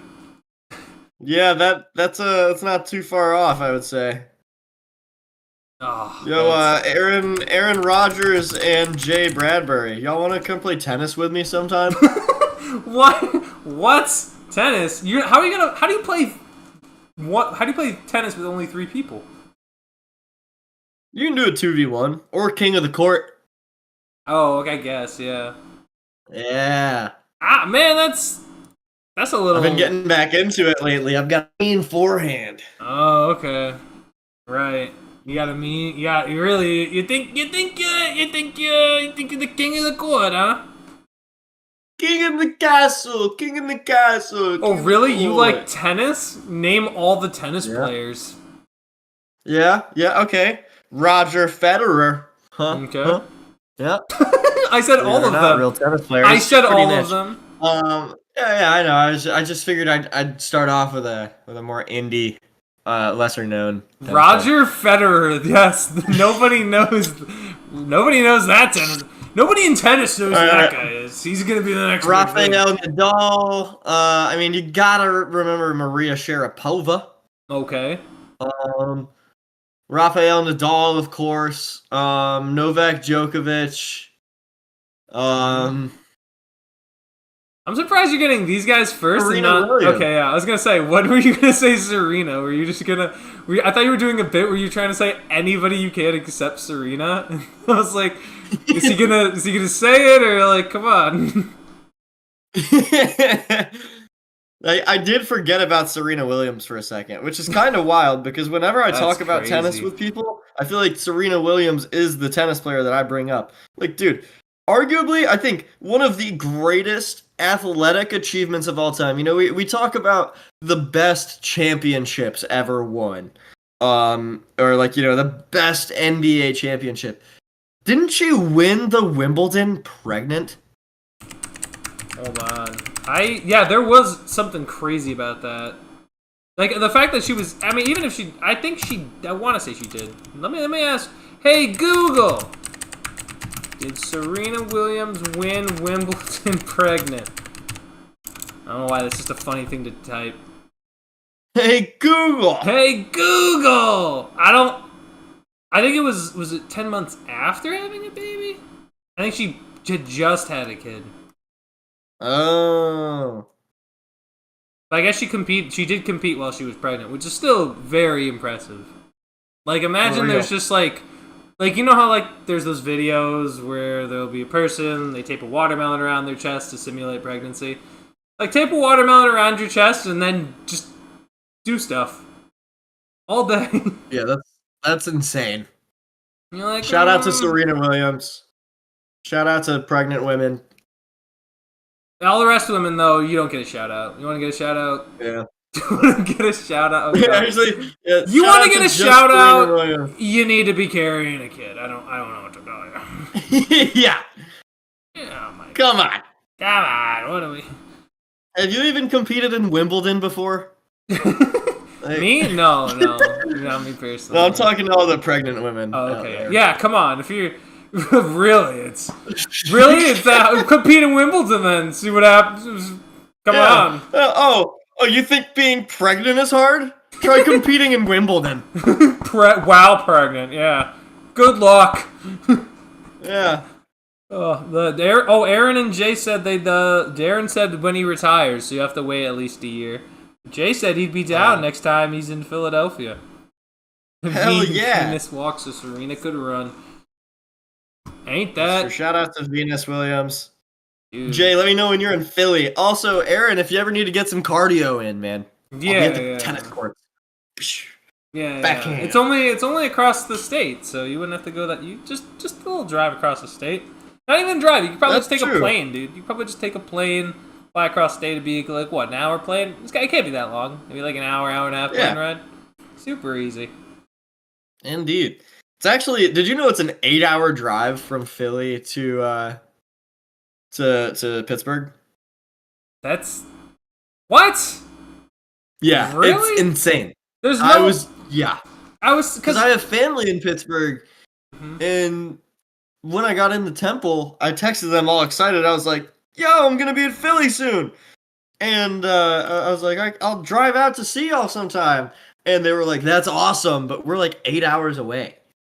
Yeah, I was gonna say. I think it's actually probably faster from like our hometown, like Oneida. I think it's like a little under. I think it might be 7.5 hours, which is crazy. That's wild. I'm gonna type this in. Let's see this. All right, I can't wait to be in Pittsburgh for hopefully the Packers. Oh, never mind. It's not like 8 hours. I can't remember what she told me, but it's 4 hours and 41 minutes. Oh, I was gonna say like, cause the distance from Albany to like Buffalo is like what hour, like 2 hours, like okay, 3 hours. It's like 5 hours. So I would imagine like 4.5. Well, yeah, but Buffalo. I'm thinking Buffalo to Rochester is like roughly 45 minutes, and then to get there to where we are is about 2 hours, and then it's another hour and a half to Albany. It's roughly 4.5, 5 hours. So I was thinking like that's roughly the same thing going across the state. So it's like it can't be that crazy. Indeed. I thought it was like you had Philly in the top right corner, and then Pittsburgh in like the bottom left corner. Mm-hmm. Thought it was a little more diagonal, but actually, No, it's no. definitely not. Also, I was debating this earlier, just kind of saying my point earlier. I think this would actually be a wonderful thing to close it out on because we're what are we approaching? We're approaching a minute 20. I have so obviously you weren't here, couldn't get a song of the day, but I could get my player of the day. Could get my player of the day, Tony Romo. And my argument today is Tony Romo better overall in his career than Dak Prescott right now? Interesting debate. I think so. I think Tony Romo did more than Dak Prescott. If Dak Prescott hung it up right now. Yeah. I would say this. I think and I was talking about this earlier, Romo, I think just gets a lot of, because I think Dak is like kind of mid-ish, but I don't think he gets as crazy like flack for being a choke artist as Romo does. Based on like, I think there was like a bad regular season, and then the time that he dropped the snap on the hold in the playoff game against Seattle. But outside of that, when Romo's peak, in my opinion, was his last full season. When he played in 2014, he had like a great offensive line. That was like Zach Martin's rookie year. Travis Frederick was there in his second year. Tyron Smith was in his prime. DeMarco Murray had the best season ever by a Cowboys running back. Yeah. And then Dez was playing at a high level. They had like they weren't super amazing defensively, but they were pretty solid overall. They were looking, they could have been in the Super Bowl that year if Dez had made that catch against the Packers. They could have been. Oh my God. What round was the Dez catch again? Was that the divisional? It was divisional round against the Packers. It was divisional round against the Packers. They had beaten the Lions in the wild card. Romo would come back from down 10 in that game. And then going on the road to Green Bay. Also, there was a lot of stuff that did not go Dallas's way that game. Like, I think DeMarco Murray had a really critical fumble that would have basically been a touchdown if he was able to hit the gap. But Julius Peppers makes a great play and knocks the ball out, and the Packers get the ball back. But that game to me was, I think if Romo wins that, I think they would have gone on and beaten Seattle, especially if Seattle showed up against the way they did against Green Bay. I think the Cowboys were more slated to beat them because I remember the weather was not good there that game. The Cowboys running team would have gone in and ran them over, and we would have gotten the Patriots-Cowboys Super Bowl, which would have been kind of wild. We still got a great Super Bowl, but that would have been crazy. Yeah, I mean, Patriots-Seahawks was a classic, but that would have been so interesting. I would have loved to see DeMarco Murray, prime DeMarco Murray, Tony Romo in his last season. Yeah. In a Super Bowl. Well, I mean, that wouldn't have been his last season. Awful. I don't think that it may have been different. It may not have been his last season because I mean, it was really his last full season because he got hurt in 2015. He got the back issue twice, and then he got hurt in the 2016 preseason, and Dak had to take over, and that basically said Romo never played again after that, which is crazy to think about. Damn. Never played again. Just as great Cowboy, but I still would. I feel like I would take Romo, and it would take quite a bit. Like it would take a berth in the NFC Championship game for me to take Dak over Romo. In the future. Same, because I mean, I just think Romo. I think overall was a better player, especially at this point. I think after the injury that Dak had, Dak is so much less mobile now, and people forget. I mean, Dak was never like fast or anything, but he had this weird elusiveness to him. Coming into the draft, I should say, Dak was sort of like a dual threat quarterback. I mean, he definitely was. Like a dual threat.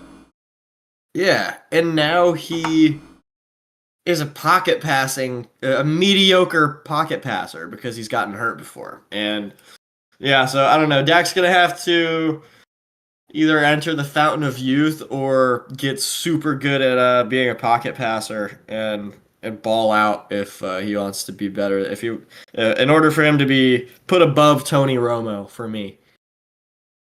Fair enough, yeah. I mean, they're not. I don't think either one is like a Hall of Famer remotely, but I do think in terms of the debate, because like what's interesting is you have the Cowboys like Hall of Famers with like Roger Staubach and Troy Aikman, and then you have the two guys that are like, yeah, they're like top 10 when they played, but like we're always kind of either just in or just out of that top 10. They never really felt like they were in the upper, I guess, echelon of quarterbacks.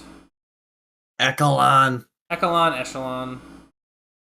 It's definitely echelon. Chat, let us know what you think. Whatever. It looks like echelon. I'm gonna say echelon. I think it's echelon. Okay, whatever. Do you want to say it the way you say, the way you say commercial wrong? Commercial? Yeah, that. Ew. Commercial. Ew. Niche. Ew. Get that out of here. Get that out of here. Tomato. Niche. Okay, no one says that. No one. See, I've always hated that statement, tomato, because nobody says tomato. Nobody says potato. It's just you say potato. You say that. No, they don't. I've never. That's how they say it in Australia. Potato. I don't know, like, dude, no. Potato. Potato. Oi, mate. Tomato. Oi, mate, look at me. I found some potatoes. They say tomato. They say, look, I found me some tomatoes. No, come on, man. It's potato. Tomatoes. It's potato and it's tomato, and I'm not gonna. I'll ask Dante. Maybe he's down here. He's not down here. But Yeah, you know yeah, what? But it's not like nobody stop. It's just, dude. If you're gonna say it, at least have it be like with a word that can be pronounced two different ways but mean the same thing. Like data and data. That makes more sense. But like to say it with potato and tomato, potato and tomato are two different words. Potato and potato doesn't work. No, bro, I say it like that red fruit, man. That's a potato. So I say it, at least. Bradley Bielson Phillips making fun of how my grandma talks now. Bradley, I gotta tell you right now, if your grandma is saying it potato or tomato, I got news. She's got. You know what? Your grandma can say however she wants.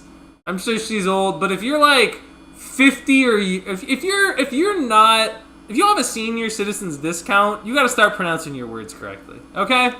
If they don't give you senior citizens discount at restaurants, I'm gonna tell you right now, you got to start pronouncing your words the way they're supposed to be pronounced. It is not potato.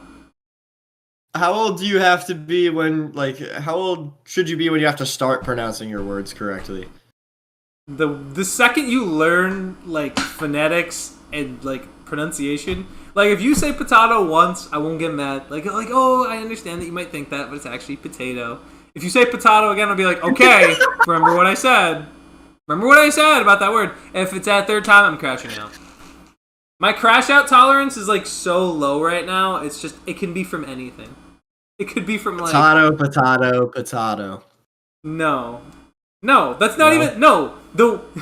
Dude, are you quoting the Wiggles incorrectly? What? They say potato.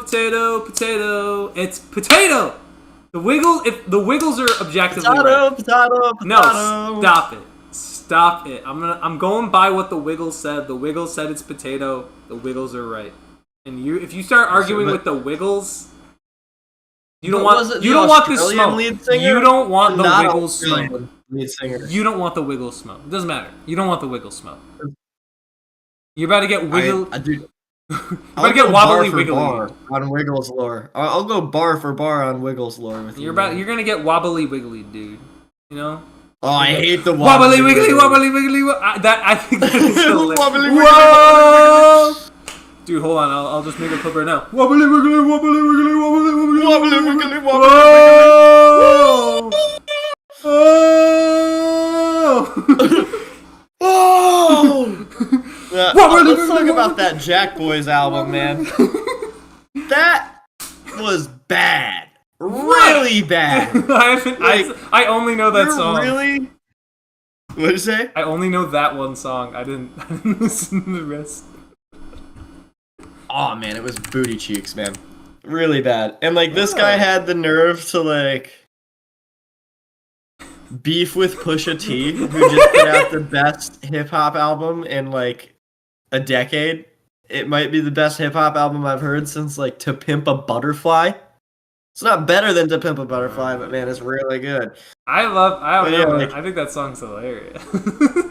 I mean, it might be funny, but like it's not good. Like if Travis Scott tried to diss Pusha T, which I'm not sure if he dissed him on that album or not, but like I don't know. Like my mind of Travis Scott dissing Pusha T is this. It goes like Pusha T, you smell like pee.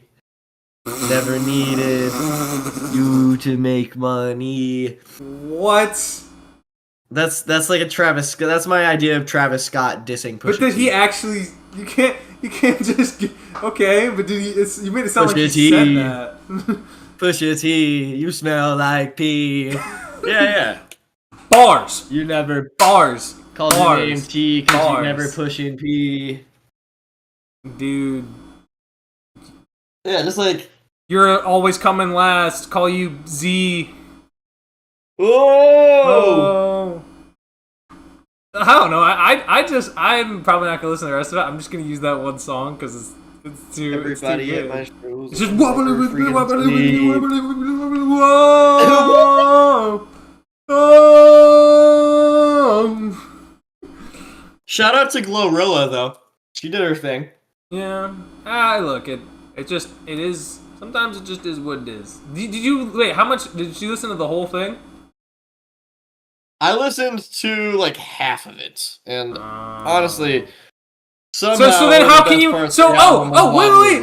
Wait! We had this conversation. You only listened to half of it. How can you? But there's still a whole other half. How can you know if it's good or bad? Like, come on, dude, come on. Because honestly, when Travis Scott makes good music, you know, like I feel like you can tell halfway through the album if he's in his zone or not.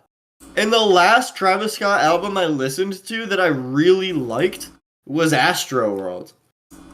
And like on that album, dude, everything needs to be Astroworld, is what you're saying.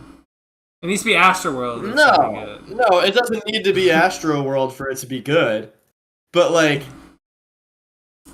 what the hell, man? Utopia was mid as hell. Lot of directionless songs. Too many features. Like, features for the sake of features. It felt like features because he was in a creative block and didn't know what to do with it himself, rather than making something, rapping his ass off or singing his ass off or whatever, and then being like, oh, this artist would sound good right here. It was like he would make a beat and be like, I don't know what to do. Hey, Gunna.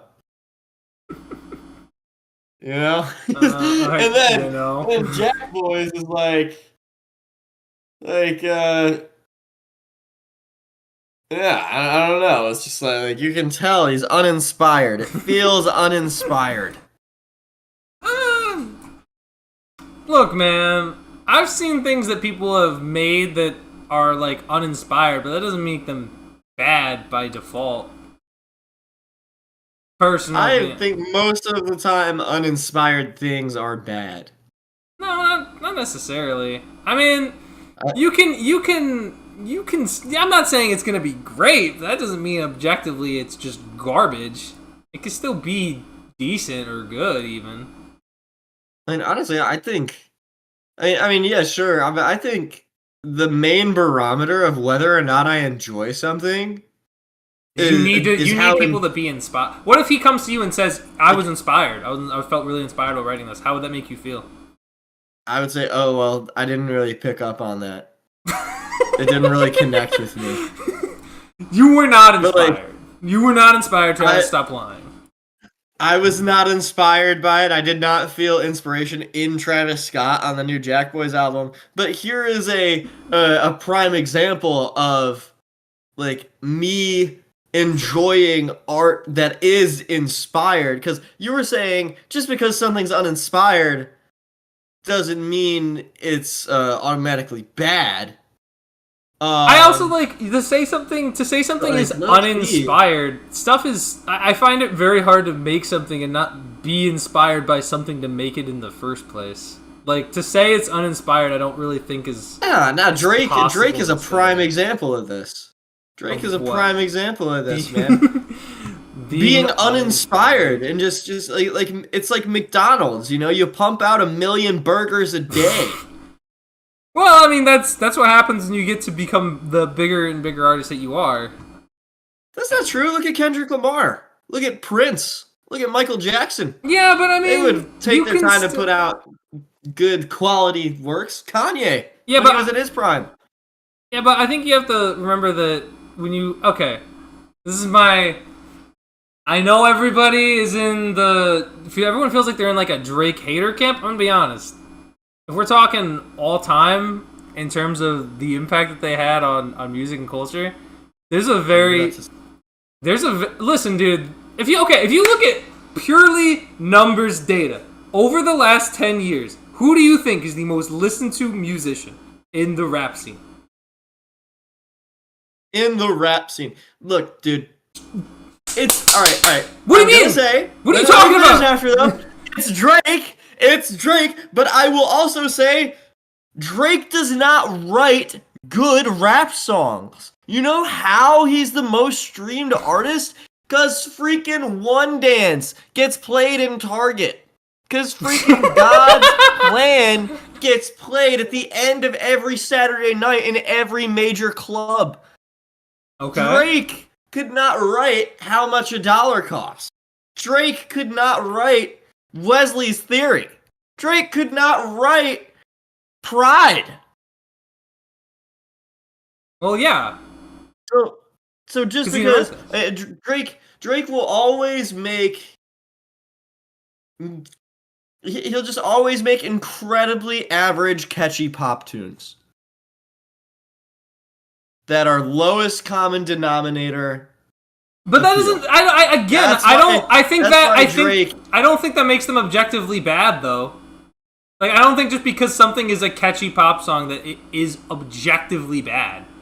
It could still. His music is. Good. It's not objectively bad, but it's not adventurous. And when the leading artist in an art form isn't adventurous or has no desire to innovate, and his whole thing is like, oh, I'm cool, and I'm not even trying. I'm also 40, and I'm also. Why did you have to add that he's 40? Why did you have to add that he's 40? Like, because, what does that have to do with it? He's 40, like, baby girl. Like, take a pic for the gram, show your home girls. Like, come on, bro.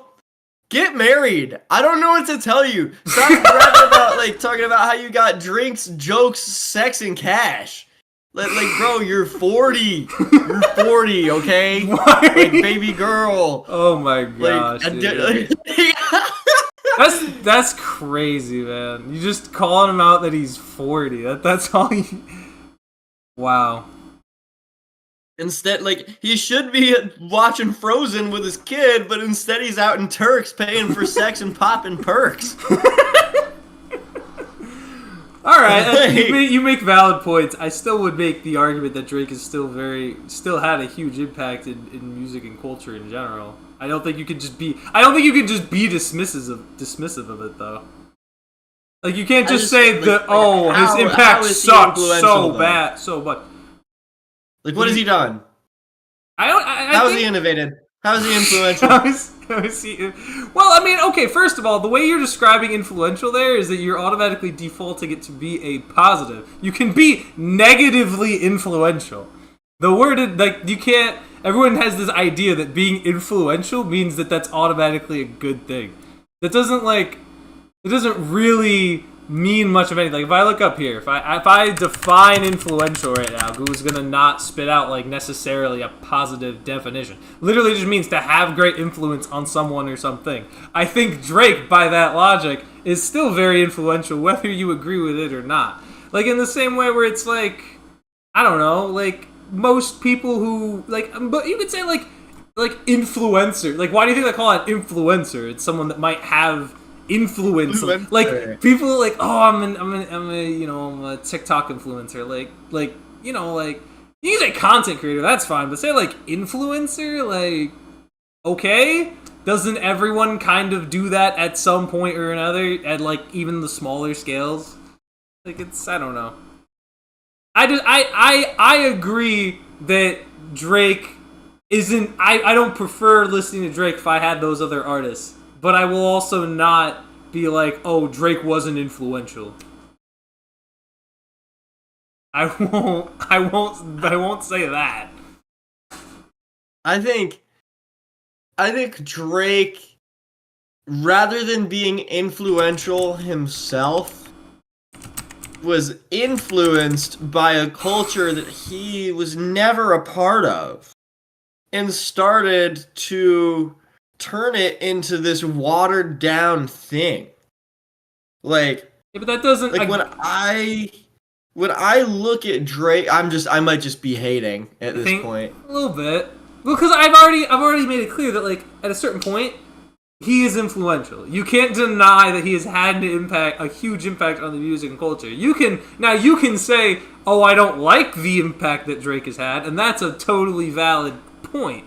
But to say that he's had no impact on it is like saying that, like, I don't know. Like, a lot of stuff, most stuff in culture in general is influential. Just to say something is influential, though, is not a statement in and of itself. But he is. You know what I mean? Like, I would say Drake has had more of an influence on pop and culture than, say, a small, like, not nearly as big artist. Like, I used to listen to a lot of Young Gravy when I was younger. I don't think the impact that Young Gravy has had on culture is as large as Drake's. Like, it's a scaling thing, and I think the fact is that so many people, because like you can say, oh, it plays in Target and stuff. I don't think I've listened to One Dance in like 4 years at most. Like, it's been a hot minute since I've listened to that song. To say like that he hasn't had some sort of impact is. Drake writes nursery rhymes, man. Nursery rhymes, dude. I don't understand. Like, you don't need. Oh, this will be a great clip. I want to. Drake writes nursery rhymes. I can't wait to take a poll on this. I'm just gonna have that like. I'm gonna have that like completely out of context too. I'm just gonna post that. Just, man, Drake writes nursery. That's the whole clip. No context.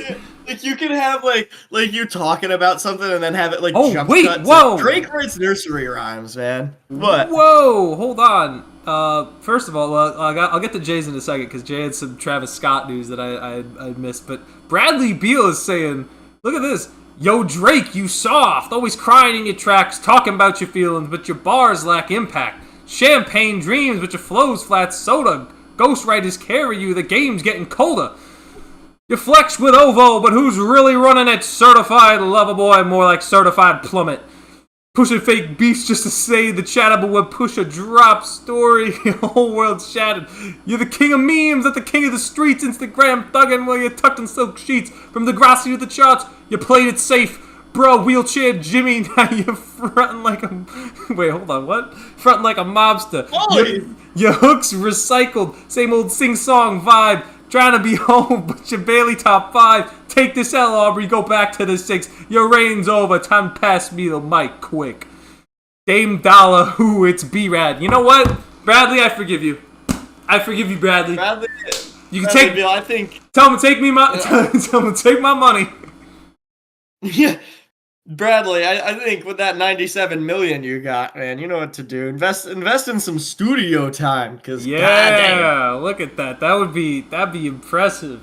And then Jay was talking about how Travis Scott got into wrestling news. Apparently, Travis was supposed to do a match they built. They built it up. He smacks Cody, breaks his eardrum. So they started training him and put him as a DLC in the WWE 2K game. And he isn't picking anything up. They're teaching. They decided to take him off the game. They decided to kill the match, and the excuse they gave is Travis doesn't like to commit to anything. Oh my god. That's crazy. Yeah, who was it? I think. I was looking it up before we got into this. Super WWE superstar Drew McIntyre trashes Travis Scott, calls him a piece of shit. Jeez.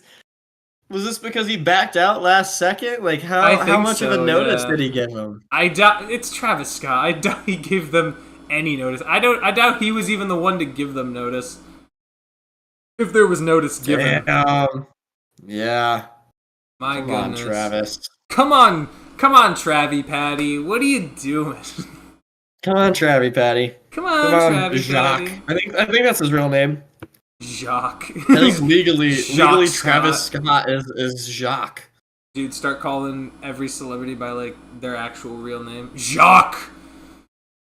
Oh, guys, before the wait, let me look up Travis Scott's legal name. Let me ask you this while I look this up. So y'all have been hearing about Labubu's, right?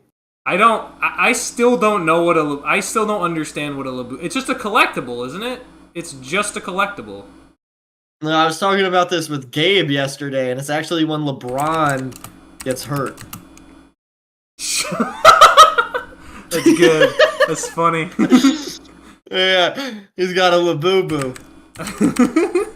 You should say that. Like, what happens when a goat gets hurt? He gets a Labubu.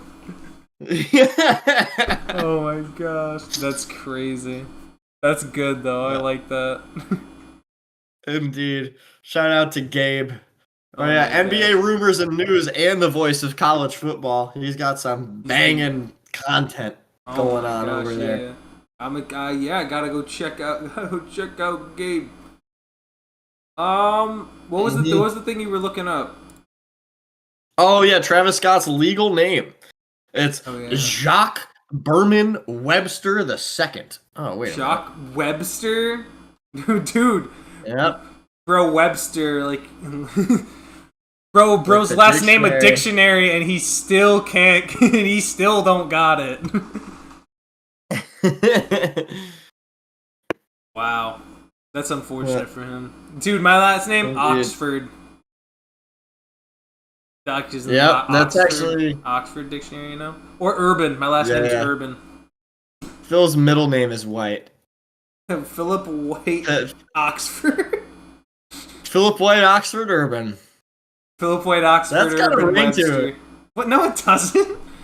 Philip White Oxford Urban. Dude, Oxford Urban is a hell of a name. Dude, that's not. Dude, sounds like a Derrick Henry-esque running back. Oxford Urban. Oh, yeah. Oh my God. If anybody out there that's watching this, if your last name's Urban, heavily consider naming your kid Oxford. Or if you're doing like a My Player, name him Oxford Urban. I might make a player in NBA 2K next time I want to play that horrible game and quit after an hour. Imagine the duo I'm gonna of name Leo the player Cooks. Oxford Urban. Imagine naming the duo of Leo Cooks and Oxford Urban. Oxford Urban, man. Hell of a name. I gotta get college football 26, man, so we can. Man, we gotta just pick up on our college football 25 one with Army. Exactly. We gotta do some Leo Cooks, dude. Mm-hmm. Y'all don't know the legend of Leo Cooks. If we can get, let us know if you want us to do some Leo Cooks content.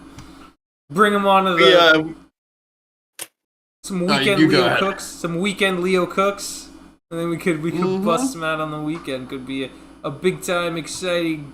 Holy crow! We could get some Leo Cooks in here, and we could watch the legend go to work. Indeed, Leo Cooks is a legendary Army quarterback that we recruited ourselves. Oh yeah, the successor to Bryson Daly. Amazing. Shout out to Bryson Daly. Shout out to Kanye Udo. Shout out to Leo Cooks. Man, Shout out to Kanye Udo. Yo, shout out to Gregory Keys. Greg Keys is a beast on the D line. Who was that corner we had? We had a white Keys. We had a white corner that was really good. I don't remember his name though. I gotta go look at the roster, but he was locked down. He was getting end zone picks. It was crazy. Yeah, we'd have to look it over, but we built a dynasty at Army, and if you guys want to see us build a dynasty, let us know. Dude, in college football 26, that would be huge. Indeed. We are approaching an hour 50. We have been out on a grind today. Hell yeah. We went for a while today. Yeah, well, 12 minutes of that was me trying to get set up / me just riffing until Goofball. I was gonna say. Goofball McGee's back he broke free from the monster house jersey. They summoned him. Dude, yeah, that's what my dream felt like, bro. My dream was wild as hell. Oh my god. Oh man, well, it looks like that. I don't know what you're talking about. I don't it's kind of heavy. It's kind of heavy. Y'all want to hear it? Y'all want to hear about my heavy dream? All right, guys. Wait, dude. What are you talking about? Dreams don't have weight. Yeah, they can, and they can have emotional weight. So they can't have a heavy dream. That's just They don't have weight. They're weightless. You ever have sleep paralysis before? Oh. That's the weight of the dream on your chest. What do you mean sleep paralysis? Like, the whole point of sleeping is that you generally don't move. No, you've never heard of sleep paralysis? It's like your eyes open, but you're still breathing, and you can't. In dreaming, but you're still breathing. Of course, you're still breathing. But it's like your eyes are open, but you're still dreaming. Never had it. What do you say? Never had it. It's crazy and it's awful. I don't really demonstrate. All right, guys. Yeah, keep the stream on. I'll keep my camera on me every night that I go to sleep until I get sleep paralysis, even though it doesn't really happen to me. But if there were physically heavy dreams, it would be sleep paralysis. Who's to say? Who's to say? I guess we could interview somebody that gets sleep paralysis a lot. Yeah, we'll find out. Indeed. But gangsters, thank you for watching Primetime with Taff and Phil. Yup, make sure that you're subscribed and that you drop a like. Yes. And that you drop a comment down below when the video's uploaded, letting us know maybe some ideas of what we should do in the future. I don't know, we might, you know what? We're starting to get pretty good at this whole Tuesday thing. Maybe there's a Thursday thing. We could look at a Thursday thing. Could be big. I like that idea. Yeah. Could be big. So maybe a little bit of Saturday gaming. Yeah, we'll be looking to expand. I'm working on editing clips, so those will be up soon, hopefully. And as far as that goes, it is now 8:29 here on the East Coast. You all have a wonderful evening. Stay classy. Indeed. Stay classy, PrimeTime. Stay classy, people of Earth. We'll see you in the